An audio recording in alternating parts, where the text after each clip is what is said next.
Hey, it's Anthony Iannarino on my way into one of my offices, listening to CNBC, thinking about all the people who are attached to politics and attached to world affairs instead of aware. And what I mean by that is that this morning they've covered the Trump presidency, the failure to repeal and replace the Affordable Care Act, Brexit, and now they have a simulcast of Vladimir Putin speaking, and they're commenting on Putin's remarks. So you should have an awareness of all of these things. You need to know what's going on in this age of accelerating disruptive change, but you don't need to have an attachment to it. You don't need to have a cynical, negative, disempowered outlook because you're so attached to the outcomes that you have no control over that it immobilizes you and paralyzes you instead of giving you the ideas that you need to make better decisions for yourself, better decisions for your family, better decisions for your company, better decisions for your clients, and better decisions about how you're going to operate and what you're going to do. Because the most important thing is to have an awareness so you can make good decisions, but not an attachment. And so many people are so negative because they're attached to politics and world affairs, and there's nothing that you can do about any of those things. You have a tiny bit of influence, and beyond that, you've got nothing else. So learn to be aware and not attached, because when you can't do anything about something, like the president, the best thing for you to do is to focus all your time and attention on what you do control. Hey, it's Anthony Iannarino, and I feel like I need to tell this story, so I'm going to tell it straight into the camera because it's going to help some people.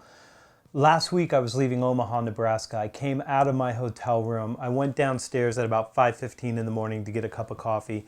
And there was another man standing getting a cup of coffee when I was there, and it was very clear that he was disturbed. And he asked me how I was, and I said that I was wonderful, and he said, I'm really upset because this hotel is discriminating against me because I'm homeless and because I'm gay.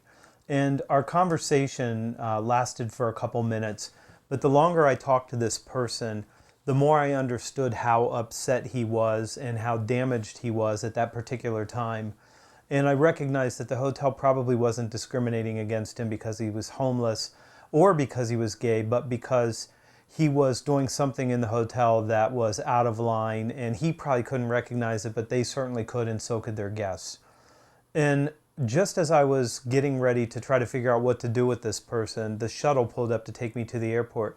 And I reached in my pocket and I took out the only money I had, which was a $20 bill at the time, and I handed it to him. And when I handed it to him, I noticed he had a wad of money in his hand, because everybody he'd encountered had probably given him money hoping that he would just go away. And that's probably what happened. And so I don't know if he got any real help or what happened after that, because I didn't want to miss a flight. And then I spent the rest of the day agonizing over this decision. But it just continues on from there. I got in line to get on the plane, and there was an agitated man standing behind me, and we both needed to move so a woman pushing a passenger in a wheelchair could get through, and he wasn't understanding what they wanted to do, and I tapped him and I said, "Sir, they're trying to help her get through. Can you step over here?" And he did, but he was agitated. And as luck would have it, he was sitting next to me in seat 3C. And as soon as we sat down, he ordered a screwdriver before we even took off. And then he drank 2 more inside of maybe 15 minutes, and then a bottle of Kahlua. And I watched his physical and emotional state just descend from then forward. I mean, it got worse and worse over time.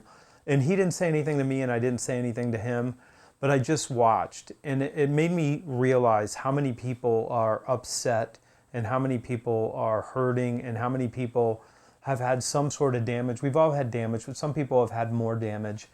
And I just recognize how important it is to protect your mindset and to protect your psychology. And it's critical that you not only do that, but you serve as an example to other people.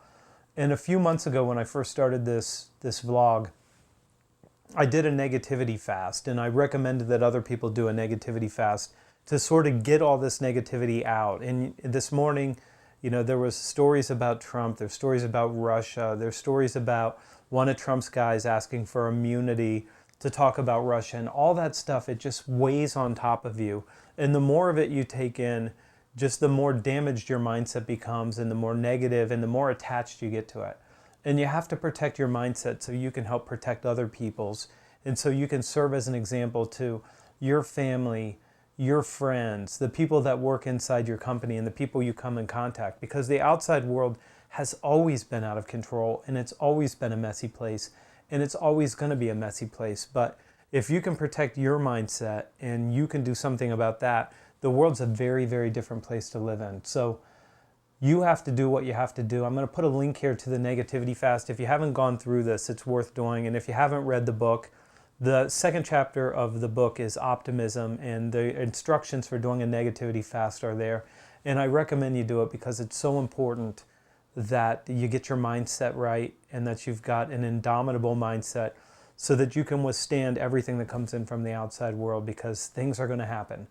You live and you have a great life, and things happen no matter what. People get sick, people get hurt, businesses go up, markets go up and down, world politics change, all that stuff happens. There's nothing you can do about it except focus on how you make a difference and live your mission.